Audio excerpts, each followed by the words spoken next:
In medieval Europe, punishments were often unusual and harsh. One such punishment was the drunkard's cloak. If someone got excessively drunk and caused public disturbance, authorities would place them in a large wooden barrel with holes for the head and arms. The person would then be paraded through the streets as a form of public humiliation. This punishment aimed to discourage disorderly behavior and served as a warning to others in the community. In medieval Europe, public humiliation was commonly used as punishment. One example was placing offenders in a large wooden barrel with holes for the head and arms. This was done to those who were excessively drunk or had behaved poorly. The person was forced to walk through the streets in the barrel while onlookers mocked them and threw food scraps. The goal was to shame the individual and serve as a warning to others. This punishment, known in some German towns as the barrel pillory, was also used for petty criminals and gossipers. Despite its humiliating nature, it was seen as a more lenient form of punishment compared to physical torture or violence.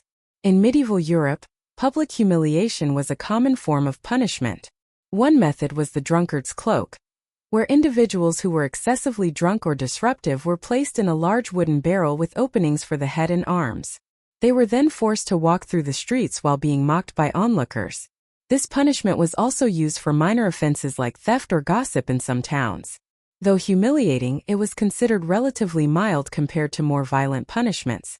Another method was the cucking stool, primarily used to punish women labeled as scolds, a term applied to those accused of nagging, gossiping, or publicly criticizing others, often men in authority. The woman would be strapped to a wooden chair attached to a beam or suspended over water. After being paraded through the streets, she would be repeatedly dunked into a R. Purpose was public shame and supposed behavioral correction. The cucking stool was a medieval punishment designed to publicly humiliate individuals, particularly women accused of being overly vocal or argumentative, known as scolds. Offenders were strapped to a wooden chair attached to a beam and dunked into a body of water. The goal was to embarrass and discourage future behavior deemed inappropriate by local authorities. Though primarily used for women, men guilty of fraud or dishonesty could also be subjected to this punishment. In some towns, the process included additional theatrics, such as wheeling the chair through the streets or partial dunking to increase public attention. The term cucking stool comes from the word cucken, meaning to defecate, likely referencing the poor sanitation of the water used. While the punishment was not intended to cause serious physical harm, it often involved exposure to dirty water and carried significant social and health consequences. The flute of shame was a medieval punishment used for individuals who disturbed the peace, performed poorly in public, or were considered too loud or disruptive. The device resembled a large metal flute and functioned as a form of public humiliation. It was locked around the neck, and the offender's hands were secured in place as though they were playing the instrument. The metal construction made the device heavy and uncomfortable. Offenders were then paraded in public, where they were mocked by onlookers. The purpose of the punishment was to shame the individual and discourage further disruptive behavior. The shame flute was a form of public punishment in medieval Europe, used not only for poor musicians but also for individuals accused of causing public disturbances, such as loud behavior, drunken shouting, spreading rumors, or violating curfew with excessive noise. The device was a non-functional metal instrument locked around the person's neck, with their hands secured in position as if the individual was then paraded through the streets, serving as a public example. The punishment relied on embarrassment rather than physical pain, and its duration varied based on the perceived severity of the offense. The goal was to discourage disruptive or socially unacceptable behavior through public ridicule. The Brank's bridle, also known as the scold's bridle, was a medieval punishment primarily used on women accused of gossiping, nagging, or speaking in a manner considered disruptive or inappropriate by local authorities. The device was a metal cage placed over the head, often resembling a helmet. Inside the bridle was a flat, spiked plate that pressed down on the tongue, making speech painful or impossible. The purpose of this punishment was to silence the individual and serve as a visible form of public humiliation. It was intended to deter others from engaging in similar behavior by causing discomfort and social shame. The Brank's bridle was often applied at the discretion of local officials and reflected broader efforts to enforce strict social norms. Especially around speech and gender roles, the Brank's bridle was designed to publicly humiliate individuals, mostly women, by silencing them and making them the focus of community ridicule. The metal cage, often decorated with bells or horns to attract attention, was worn while the person was paraded through the streets. The punishment aimed to shame the wearer and discourage others from similar behavior. While it effectively prevented speech while worn, it often increased gossip about the individual afterward. The social stigma and humiliation could last long after the device was removed, making the punishment both physical and psychological. In medieval society, staying silent was sometimes necessary to avoid such public shaming. In medieval Europe, if there was insufficient evidence to prove guilt, accused individuals did not receive a lawyer, jury, or fair trial. Instead, they faced an ordeal, based on the belief that divine intervention would reveal the truth. One common test involved placing a hand into boiling water to retrieve a stone. After 3 days, the wound was examined. If it healed cleanly, the person was declared innocent. If it was infected, guilty. Another test required carrying a red-hot iron for a short distance, with the same healing inspection afterward. A third trial, known as trial by cold water, involved tying the accused and throwing them into water. If they floated, they were considered guilty. If they sank, innocent, although this often resulted in drowning. These ordeals were used for serious crimes such as theft, witchcraft, and heresy, despite their obvious risks and flaws.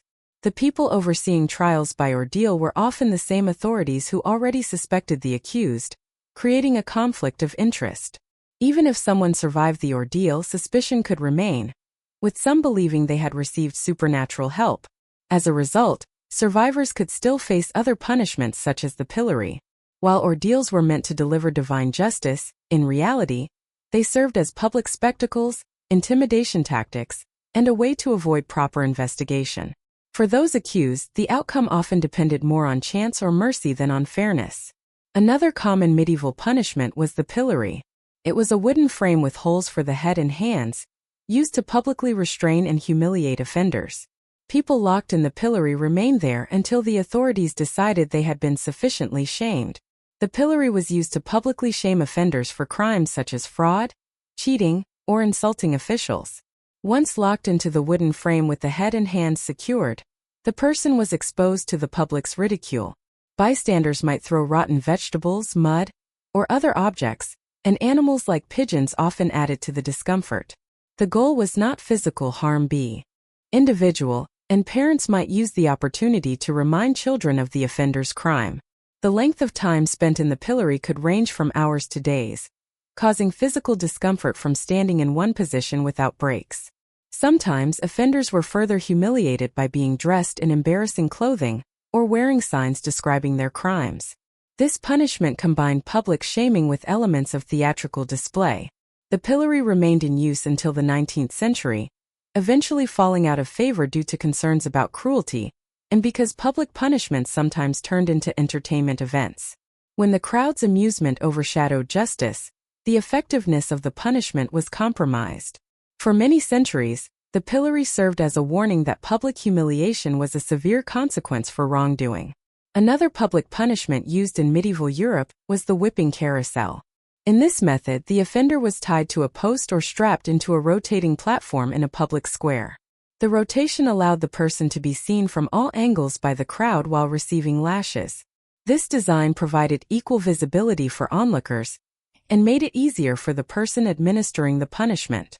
Crimes punishable by the whipping carousel included theft, fraud, blasphemy, and sometimes political dissent.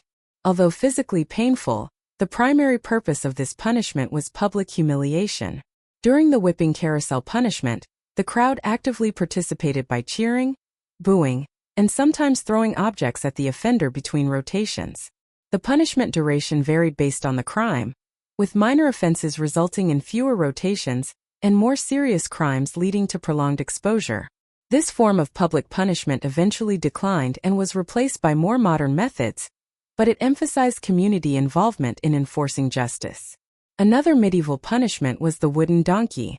This device was a narrow wood, sharp-angled top designed to cause pain and discomfort. Offenders were forced to sit astride the beam with their legs on either side, often with additional weights tied to their feet to increase pressure. The wooden donkey was intended to cause prolonged physical pain, while also serving as a form of public humiliation. The wooden donkey punishment was typically carried out in a busy public square, ensuring the offender's suffering was witnessed by many. It was used for various crimes, including soldiers' misconduct, indecent behavior among townspeople, and accusations against women for perceived immoral conduct. The punishment was designed not only to cause physical pain, but also to humiliate the individual. Crowds would often mock and laugh at the offender, sometimes bringing children to witness the punishment as a warning. The duration of the punishment varied based on the offense and the discretion of the authorities, with longer periods potentially causing lasting injuries. Some towns decorated the wooden donkey with bright colors or carvings to draw more attention. Overall, the punishment aimed to publicly degrade the offender and make them the focus of community entertainment. The pena coil, Latin for penalty of the sack, was a punishment used in medieval Europe, originally from Roman times, primarily for parricide, killing a close family member. The condemned person was sewn into a large leather sack along with several animals: a rooster, a dog, a snake, and a monkey. The sack was then thrown into a river or sea. The punishment combined drowning with the terror of being confined with aggressive animals. Each animal had symbolic meaning. The dog represented betrayed loyalty, the rooster vigilance ignored, and the snake treachery. The monkey's symbolism remains unclear. This punishment was intended as moral justice for those who committed crimes against their family. If any of the required animals, sharp-angled top designed to cause pain and discomfort, offenders were forced to sit astride the beam with their legs on either side, often with additional weights tied to their feet to increase pressure. The wooden donkey was intended to cause prolonged physical pain, while also serving as a form of public humiliation. The wooden donkey punishment was typically carried out in a busy public square, ensuring the offender's suffering was witnessed by many. It was used for various crimes, including soldiers' misconduct, indecent behavior among townspeople, and accusations against women for perceived immoral conduct. The punishment was designed not only to cause physical pain, but also to humiliate the individual. Crowds would often mock and laugh at the offender, sometimes bringing children to witness the punishment as a warning. The duration of the punishment varied based on the offense and the discretion of the authorities, with longer periods potentially causing lasting injuries. Some towns decorated the wooden donkey with bright colors or carvings to draw more attention. Overall, the punishment aimed to publicly degrade the offender and make them the focus of community entertainment. The pena coil, Latin for penalty of the sack, was a punishment used in medieval Europe, originally from Roman times, primarily for parricide, killing a close family member. The condemned person was sewn into a large leather sack along with several animals: a rooster, a dog, a snake, and a monkey. The sack was then thrown into a river or sea. The punishment combined drowning with the terror of being confined with aggressive animals. Each animal had symbolic meaning. The dog represented betrayed loyalty, the rooster vigilance ignored, and the snake treachery. The monkey's symbolism remains unclear. This punishment was intended as moral justice for those who committed crimes against their family. If any of the required animals, a moving cautionary tale. Crowds were encouraged to jeer and throw things at the offender during the route, which often passed through the busiest parts of town multiple times. The cart wasn't decorated like a parade float, but the driver's pace could make the punishment worse by hitting every bump on the cobblestone roads. This simple and cheap punishment remained popular because it guaranteed that everyone saw the offender suffer. If public warning was the goal, whipping at the cart's tail was as effective as it got.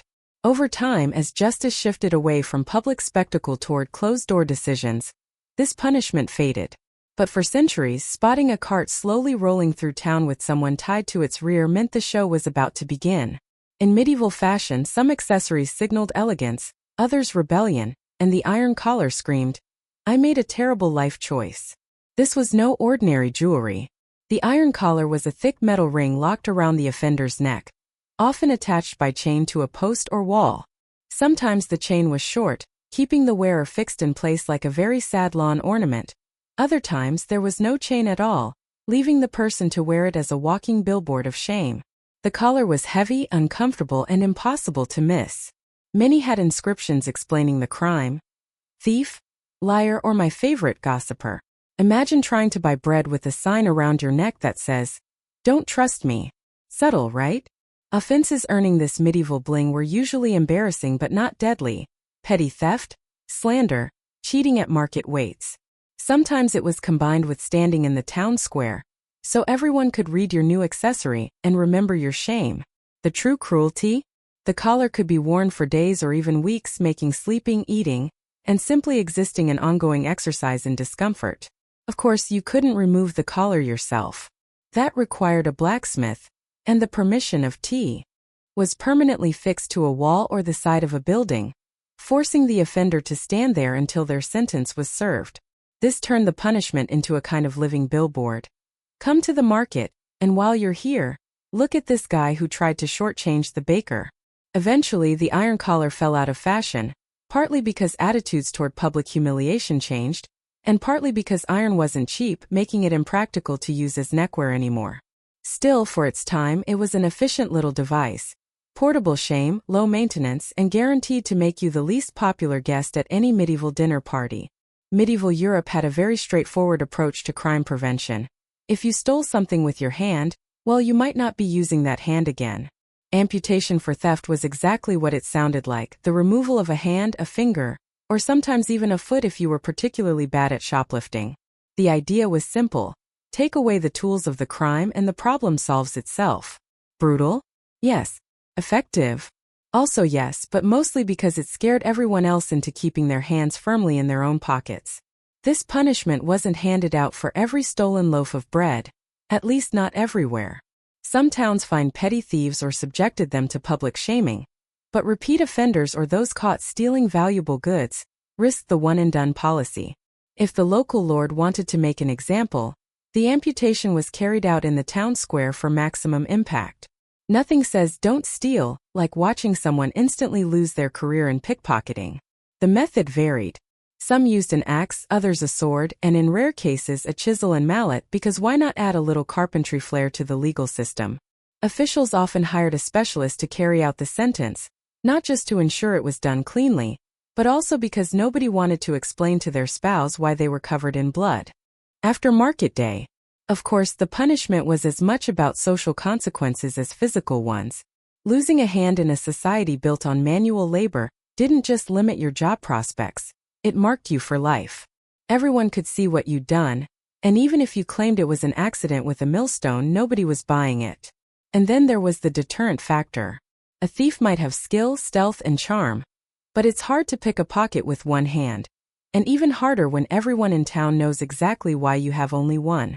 Over time, laws across Europe softened, replacing. In medieval Europe, punishments were harsh and public, often meant to shame offenders for life. Branding was used as a permanent mark of criminality, stamping letters or symbols onto the skin to show the crime committed. This turned people into walking warnings, visible to everyone and impossible to hide from. For the most serious crimes like treason, the punishment of hanging and drawing was used. This gruesome process involved hanging the offender, sometimes without killing them immediately, then dragging them publicly to the execution site, followed by further brutal acts. These punishments served not only to penalize but also to deter others through terrifying public spectacle. Imagine trying to get through town with a parade blocking every street. Only this parade is a public punishment for treason, the worst crime of all. The condemned was dragged through the streets tied to a wooden frame, horses hauling them along while the whole town watched. It wasn't just about punishment, it was a full-on theatrical event designed to send a loud, clear message. Betray your king, and you'll suffer in front of everyone. The logistics alone made it a spectacle. Organizing horses, ropes, and crowds for one person's execution was like a grim festival. People treated it as a day out, bringing their kids, snacks, and gossip. Justice wasn't just about retribution, it was a powerful, if uncomfortable, lesson in loyalty. Eventually, as laws and punishments evolved, these drawn-out spectacles faded. But back then, if you were found guilty of treason, you weren't just executed, you were the star of the show. Then, shifting to ancient Rome, you introduced the roots of gladiator combat, which surprisingly began not as entertainment but as solemn funeral rites. Before gladiators battled in the roaring Colosseum, their story started quietly at funerals. In 3rd century BCE Rome, these fights were sacred rituals meant to honor the dead. Romans believed that the spilling of blood held a sacred power, a force that connected the living with those who had passed on. The Romans believed that bloodshed could appease restless spirits. So in the courtyard of a grieving aristocrat's home, two men, usually prisoners of war or condemned criminals, were forced to fight. Armed with little more than short swords or crude shields, they battled not for entertainment, but as a solemn offering to the dead. Yet, as blades clashed and cries filled the air, mourners found themselves gripped by a dark fascination. The rhythm of combat stirred something primal in the human soul, a craving for spectacle. Rome, never missing a chance to amplify a trend, soon transformed these private rites into grand public events. Over the next century, funeral games grew larger, louder, and more elaborate.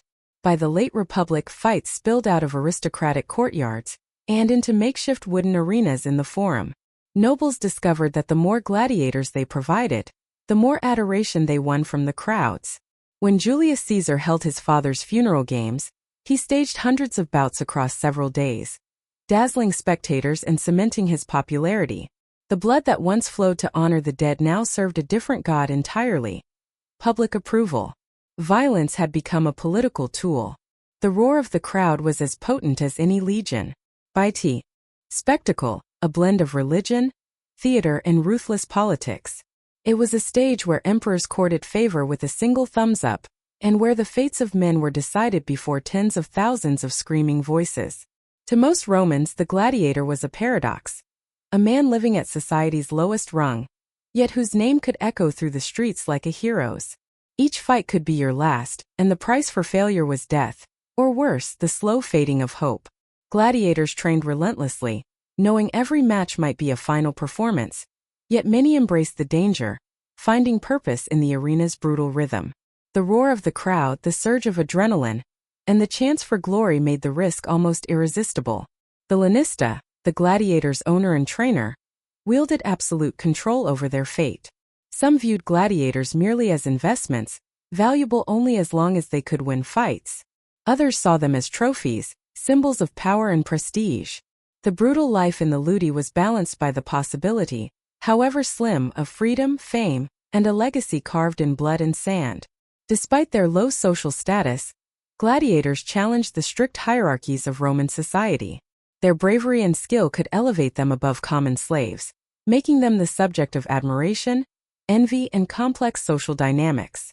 So while the arena was a place of death, it was also a stage where men wrestled with fate, defied expectations, and sometimes, just sometimes, carved out a measure of immortality. By providing free food, drink, and heart-pounding entertainment, emperors won the loyalty of the masses and distracted them from the empire's troubles. The phrase panem et circenses, bread and circuses, perfectly captured this strategy. Give the people enough to eat and enough to watch, and they would be less likely to revolt or question their rulers. The spectacle also reinforced social hierarchies.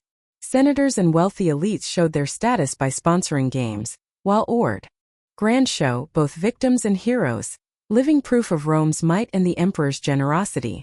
Their struggles, triumphs, and deaths were woven into the fabric of Roman identity, echoing long after the sand was washed clean.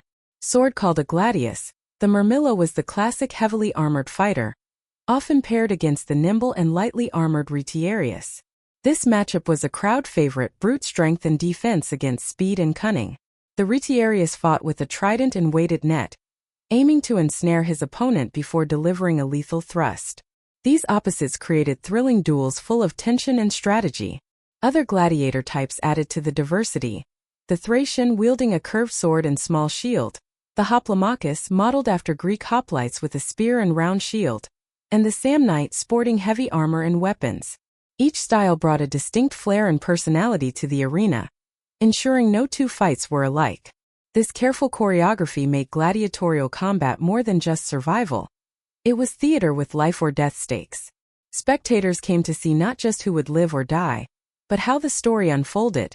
The underdog's cunning, the champion's dominance, the crowd's roar or gasp. Behind the scenes, trainers lanisti managed the fighters' careers, promoting the most popular gladiators to maximize attendance and gambling revenue. Successful gladiators gained fame and sometimes fortune, a paradox for slaves and outcasts. Their stories were etched in mosaics, poetry, and graffiti, immortalizing their battles and struggles. Mastering their weapons, but by embodying the spirit of their archetype, the fearless Murmillo, the cunning Retiarius, or the fierce Thracian. This identity was key to survival and fame. Fans would chant their favorites' names, commission artwork, and place bets on their outcomes, turning these fighters into ancient celebrities. Interestingly, gladiators often developed deep rivalries, sometimes dive into how gladiators trained daily, or maybe the social impact of these games on Roman society, or perhaps the political use of gladiators by emperors and senators. Muscle while keeping them lean enough for agility. Medical care was advanced too, with doctors tending wounds, setting broken bones, and even performing surgeries to ensure fighters could return to the arena quickly.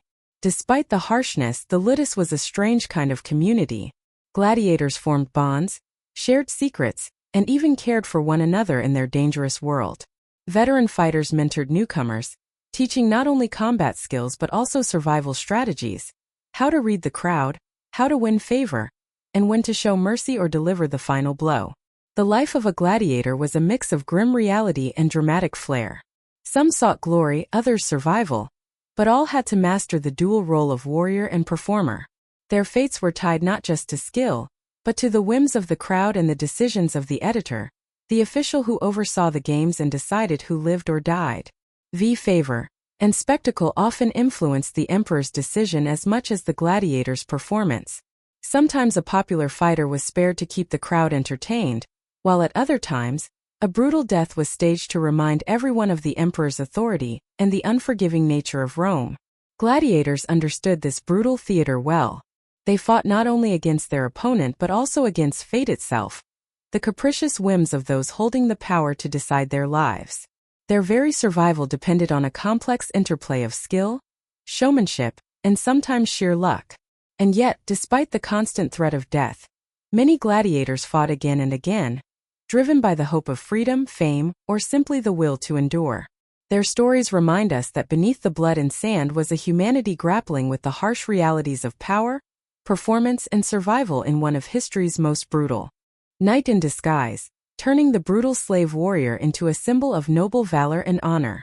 This reimagining fit neatly into the medieval ideal of knighthood, a far cry from the gritty, violent reality of the arena. Renaissance scholars, fascinated by the rediscovery of classical antiquity, saw the gladiator as a complex figure, both a brutal entertainer and a symbol of human endurance and struggle. They admired his discipline and courage, often romanticizing the gladiator as an emblem of strength and resilience in the face of fate. In modern times, the gladiator continues to capture imaginations worldwide. Movies, books, and video games draw on the drama, danger, and spectacle of ancient Rome's arenas, mixing historical fact with myth to create enduring stories about sacrifice, survival, and the fight for freedom. From slave to superstar, from condemned criminal to cultural icon, the gladiator's legacy reminds us how power, performance, and public spectacle have been intertwined since the dawn of civilization. On the day of the triumph, the general donned a purple and gold toga picta, a garment traditionally reserved for kings and gods. His face was sometimes painted red, symbolizing the god Jupiter, and he rode in a gilded chariot through Rome's streets. Behind him marched his legions, their banners fluttering, armor gleaming, and captives paraded in chains. The spoils of war, treasures, exotic animals, and priceless artifacts filled the procession, dazzling the citizens. Priests accompanied the procession, chanting prayers and making offerings to the gods, ensuring divine favor continued. The crowd thronged the streets, cheering, chanting, and showering the victorious general with flowers and praise. At the end of the rout, the general ascended the Capitoline Hill to offer thanks and sacrifices at the temple of Jupiter Optimus Maximus, sealing his glory with divine sanction. But the triumph was more than a celebration, it was a powerful political statement. It proclaimed to the Roman people that their leader was not only a skilled warrior but also a favored servant of the gods, worthy of their trust and obedience. The triumph elevated the general's status to near legendary, often propelling him to further political power, sometimes even the throne. Yet triumphs were not without controversy. Critics saw them as displays of vanity or questioned the morality of glorifying conquest and slaughter. And for those captured or enslaved, the parade was a march to humiliation and despair. Still, for ancient Rome, the triumph represented the apex of military and civic achievement, a spectacle where religion, politics, and theater converged to tell a story of power, divine favor, and the glory of Rome itself.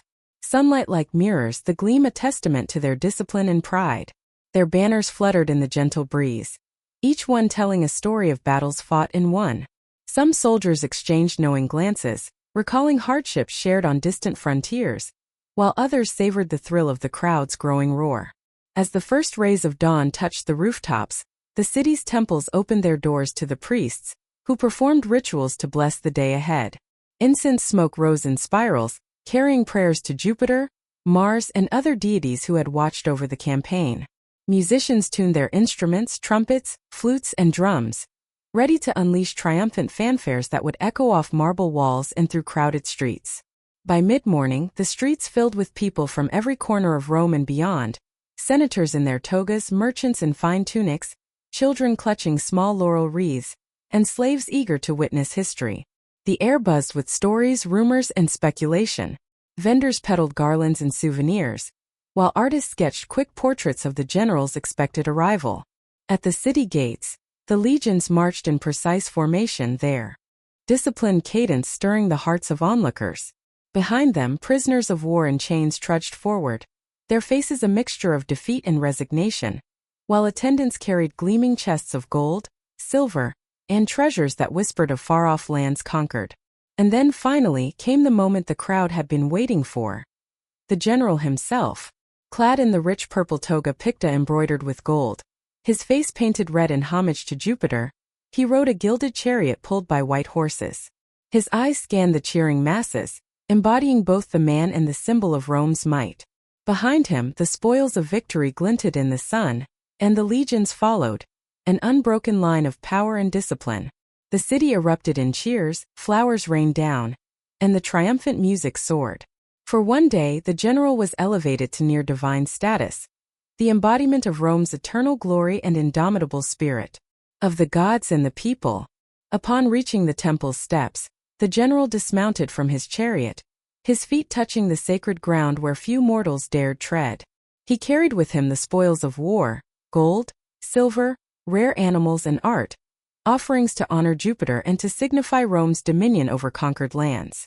Inside the temple, the general would make sacrifices, the flames licking the air, sending smoke heavenward as prayers were whispered and vows renewed. The priests would chant, invoking the protection and favor of the gods not only for the victor but for the city itself. Meanwhile, the captive enemies, often kings or chieftains stripped of their regalia, were paraded before the assembled masses as living proof of Rome's supremacy.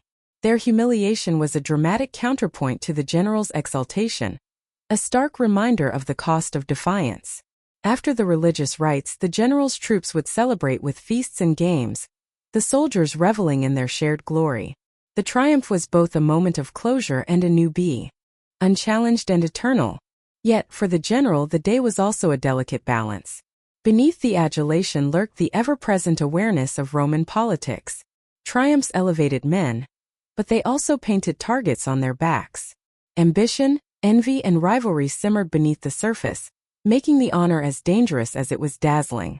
Still, in that radiant moment, as the city sang praises and the gods seemed to smile down, the general stood as a living symbol of Rome's unyielding spirit, a triumph not just of war but of destiny. Had triumphed over proud foes and that the empire's power was absolute. The captive's humiliation was the final stroke in a narrative crafted to emphasize Rome's dominance, not just militarily, but morally and culturally. Yet, this parade of prisoners also served a practical purpose. The fate of these captives was decided by the triumphator and the Senate. Some would be executed, others enslaved or held for ransom. Their public display was a warning to any who might challenge Rome's rule, and a reminder to the citizens that the empire's enemies were real and broken. As the prisoners passed, the atmosphere grew heavier, the crowd's excitement mingling with a grim sense of reality. The spectacle was a stark contrast to the gleaming spoils and festive celebrations. It was a moment to confront the cost of war, the human price paid for glory. Following the captives came the soldiers, marching in proud formation behind their general. These men, battle-hardened and disciplined, were the backbone of Rome's success. Their presence reminded the city that victory was not only the general's achievement, but the result of countless sacrifices by the legions. The soldiers carried banners, sang marching songs, and sometimes wore the spoils taken from the enemy as trophies themselves. They shared in the triumph's honor but also marked the transition from the horrors of battle to the peace of home. Finally, the triumphator made his grand entrance. Riding in a gilded chariot pulled by white horses, clad in the sacred purple and gold, his face painted red to symbolize divine favor, he was the embodiment of Rome's glory. Flanked by lictors bearing fasces, symbols of his authority, he processed to the temple of Jupiter, his every step watched and cheered by an adoring populace. At the temple, the climax awaited: sacrifices, prayers, and the presentation of the spoils. The triumphator offered thanks to the gods for their favor and sought continued blessing for Rome's future conquests. The ceremony sealed his victory in both divine and human realms. The triumph was more than a celebration. It was a carefully choreographed display of power, faith, and politics, designed to unite the city under the banner of Rome's destiny. Through its vivid imagery and rituals, the triumph transformed a general's military success into a timeless legend. Small but proud sign of their own contribution to the victory. Some carried captured weapons or armor as trophies, their pride visible in every step. As the procession neared the Capitoline Hill, the atmosphere grew more solemn. The parade was nearing its sacred climax. The general's chariot slowly ascended the steps toward the temple of Jupiter Optimus Maximus, where sacrifices would be made to honor the gods and secure divine favor for future campaigns. Once at the temple, the general dismounted and approached the altar. There, he offered the spoils of war and performed religious rites with the priests. These rituals were more than tradition. They were the spiritual heart of the triumph, a moment to thank the gods for their support and to pledge continued loyalty. The soldiers, captives, and treasures remained below, while the general and priests conducted the ceremonies above. The people watched in reverent silence, aware that this was the sacred culmination of the day's spectacle. After the sacrifices, the triumphator received official honors from the Senate, often including the right to wear a special laurel crown and sometimes a public stipend. This public recognition cemented his status among Rome's elite and opened political doors that could change the course of his life. The triumph was both an end and a beginning. It marked the conclusion of a victorious campaign but also set the stage for the general's future ambitions, be they political office, further military command, or even the throne. The memory of the triumph lingered long after the city's streets were swept clean and the crowds dispersed.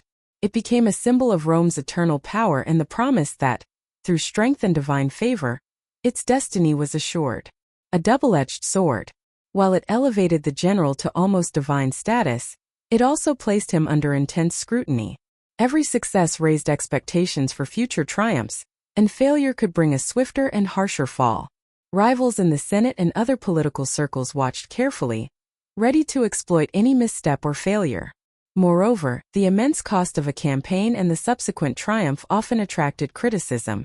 The expenses for gifts, feasts, and public spectacles could strain the treasury and irritate the populace if perceived as excessive. Balancing personal ambition with the needs of the state was a delicate act.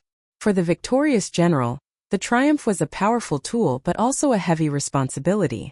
It signaled not only the end of a war, but the beginning of new political challenges. The honor could propel him to greater heights, perhaps the consulship, or even the rare path to dictatorship, but it could also provoke jealousy, suspicion, and political enemies. In this way, the triumph was a microcosm of Roman life itself. A display of glory and power intertwined with politics, religion, and the constant negotiation of status. It was a public testament to the belief that Rome's destiny was shaped by battlefield but in the corridors of power as well. Rank and influence within the Crusader society. Seating order reflected loyalty, favor, and political alliances, making the banquet as much a battlefield of power as the nearby front lines. The feast itself was lavish but carefully curated to impress rather than merely satisfy hunger. Roasted game, venison, boar, and pheasant, was often the centerpiece, symbolizing the martial prowess of the Crusaders. Spices like cinnamon, saffron, and cloves, expensive and exotic in Europe, were liberally used to demonstrate wealth and connections to far-flung trade routes. Bread, cheeses, and fruits complemented the meal, while sweetened wine flowed freely, sometimes flavored with honey or herbs. Entertainment punctuated the feast. Minstrels and troubadours sang tales of chivalry and distant battles. Jesters kept the mood lively with humor and wit, and knights might challenge each other to verbal contests of honor and skill.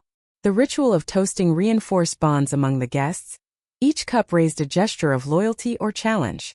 Yet beneath the surface, every aspect was loaded with meaning. Invitations were a sign of political favor. Exclusion a message of disapproval. Toasts might honor absent allies or warn enemies. Subtle diplomatic signals masked as conviviality. The feast was a stage where alliances were sealed, disputes cooled, or sometimes ignited anew. In the shadow of the Holy Land's ongoing conflict, these banquets were a vital thread weaving together a fragile coalition of diverse leaders, soldiers, and clergy from different lands and orders. They reminded everyone that, far from home and in a hostile environment, unity was both a necessity and a fragile achievement. Conversation settled into a low hum. The feast officially began. Servants moved swiftly, bearing trays piled high with roasted meats, fresh bread, and bowls of richly spiced stews. Goblets of dark wine were passed along. The tables, the clinking of cups punctuating the growing camaraderie. Music rose as minstrels struck their lutes and harps, their melodies weaving through the chatter. Jesters entertained with acrobatics and jokes, breaking the tension that lingered just beneath the surface. But amid the laughter and indulgence, eyes remained sharp. Every glance, every whispered word carried weight. Toasts were raised with great ceremony, honoring absent allies, the Virgin Mary, and the fallen knights who had died defending the realm. The lord of the castle spoke often, his voice resonating across the hall, reaffirming alliances, reminding everyone of the duty to stand united against their common enemies. Yet the banquet was more than just diplomacy. It was a ritual of identity, where East met West in a delicate dance of cultures. Spices from the Levant flavored the dishes, while troubadours from Europe sang tales of chivalry and honor. Byzantine silk mingled with Norman chainmail, and Arabic calligraphy adorned some of the gilded goblets, symbols of the complex interplay of faith, politics, and culture in the Crusader states. Outside, the city streets were quieter now, but not empty. Guards patrolled the walls and gates, vigilant even amid the night's revelry. For in this land of constant conflict, peace was always tentative, and the next battle was never far away. To add heat and depth to every bite, these spices were more than ingredients. They were status symbols, proof that the Crusaders had access to the wealth and wonders of the East. The mingling aromas filled the hall, wrapping around guests like a fragrant cloak, evoking both exotic mystery and hard-won conquest. Conversations often paused as diners sampled a new taste, their expressions revealing surprise or delight at the unfamiliar complexity. This blending of culinary traditions reflected the larger cultural exchange occurring in the Crusader states, a fusion born from conflict, commerce, and cohabitation. Was a reminder that even amid war, new worlds were opening and old boundaries shifting. As the feast continued, the guests ate and drank deeply, the rich food fueling late-night debates about strategy, alliances, and the future of Christendom's foothold in the Holy Land. Each bite was a reaffirmation of power, each glass of wine a toast to survival in a land where every day was a battle. Would you like me to continue with the description of the feast's social dynamics or shift, focus to a particular character or event unfolding during this gathering? Yet local wines held a special place too. The sun-drenched vineyards of the Levant produced bold, often fortified wines with a rich, earthy character that spoke of the land itself. These were poured more freely for the knights and lesser guests, their robust flavors pairing perfectly with the intense spices and hearty dishes. Drinking local wine was a statement of pride in the Crusaders' new home, a nod to the blend of cultures that defined the region. The cups and goblets used were as varied as the wine itself. Some were simple wooden vessels carved by local artisans. Others were ornate, gilded, or enameled, treasures brought from Europe or captured during campaigns. The clink of silver and the heavy weight of gold cups echoed the prestige of the occasion, reminding all that this was no ordinary meal. Drinking songs and toasts were common, often accompanied by the soft music of lutes and harps. The toast was not only to health and friendship but also to victory, to fallen comrades, and to hopes for the future. Wine loosened tongues, broke down barriers, and sometimes led to heated debates about faith, strategy, or politics, reflecting the volatile mix of personalities gathered in the hall. Throughout the feast, the flow of wine mirrored the rhythm of the evening, from the cautious sips at the start, through the robust laughter and storytelling of the middle, to the warm camaraderie and reflective moments as the night wore. Their music introduced unfamiliar rhythms and scales that enchanted Western ears, blending seamlessly with the troubadours' songs to create a unique soundscape, reflecting the cultural fusion of the region. Dancers often accompanied these musicians, performing intricate routines that combined both European courtly styles and Middle Eastern traditions. Their flowing robes and graceful movements captivated the audience, offering a visual spectacle as rich and layered as the feast itself. Sometimes acrobats or jugglers would entertain between courses, their daring feats eliciting gasps and applause, further enlivening the atmosphere. Storytellers, too, played a vital role. They recounted epic tales of Crusader heroism, biblical legends, and chivalric romance, weaving narratives that inspired loyalty and piety, while reinforcing the values that underpinned Crusader society. Occasionally, these performances included subtle political commentary or flattery aimed at particular guests, carefully crafted to strengthen alliances or curry favor. The entertainment was never random or merely for amusement. It was carefully selected to reflect the host's sophistication, generosity, and power. By showcasing a blend of Eastern and Western art forms, the banquet hall became a microcosm of the Crusader states themselves, a place where diverse traditions met and mingled under the banner of shared purpose. Wines or delicately prepared dishes could convey messages of respect or rivalry. Sharing a particularly prized dish with a specific guest was a gesture of honor. Withholding it might be read as a slight. The hosts and their advisors carefully choreographed these exchanges, aware that every bite and sip contributed to the shifting landscape of power. As the evening deepened, subtle negotiations might unfold away from the main tables, whispered conversations in shadowed alcoves, exchanged glances across the hall, or discreet messages passed between trusted attendants. These private conflicts that would shape the future of the Crusader states more than any open declaration. By the time the last morsels were eaten and the final goblets drained, the banquet had achieved its true purpose. It had reaffirmed the host's standing, secured loyalty, and sent clear signals to friend and foe alike.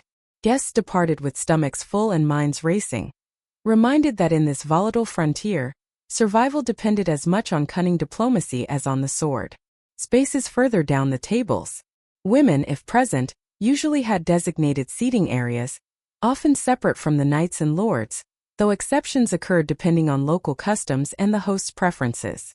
The arrangement was more than etiquette, it was a visible map of power and favor, instantly readable by all present. As the feast progressed, food and drink were served in carefully timed courses, each heralded by attendants and sometimes accompanied by music or brief speeches. The pace allowed for conversation, negotiation, and the strengthening of bonds. Toasts punctuated the meal, with the host and honored guests rising to salute victories, allies, or sacred figures, their voices echoing through the hall. Guests observed certain customs, such as refraining from eating before the blessing or not refusing the wine offered, as doing so could be interpreted as disrespect or distrust. Courtesies extended beyond the food. Guests were expected to listen politely to entertainers and participate in games or contests when invited, contributing to the evening's communal spirit. In this blend of ritual and celebration, the Crusader banquet was a microcosm of the fragile, contested world outside its walls, where honor, loyalty, and power danced a delicate dance under the watchful eyes of friend and foe alike. The ritual toasts and the use of entertainment to punctuate meals became more common in European noble courts, influenced by the example set in the Crusader states. Even the practice of offering guests small gifts at the end of a feast found new life as a mark of honor and diplomacy. In many ways, the Crusader banquet was a bridge between worlds, military conquest and cultural exchange, East and West, war and diplomacy. Its legacy is a reminder that even amid conflict, human connections are forged around shared tables and common pleasures. Would you like me to help you expand on the specific culinary influences brought back to Europe? Or perhaps explore how these banquet traditions evolved in medieval Europe after the fall of the Crusader states? This is beautifully summed up. You've captured how Crusader banquets were much more than just meals. They were vital cultural and political events that shaped traditions on both sides of the Mediterranean. The ritual hand-washing, the carefully ordered courses, and the blend of entertainment with dining created a new model of formal feasting that resonated deeply back in Europe. At the same time, the two-way exchange enriched the Eastern Mediterranean's own culinary and social customs, resulting in a shared heritage still evident in regional food and hospitality today. And yes, despite the conflicts and harsh realities of the Crusades, these banquets offered a fleeting but meaningful space for connection and understanding, a reminder of the human desire for unity even amid division.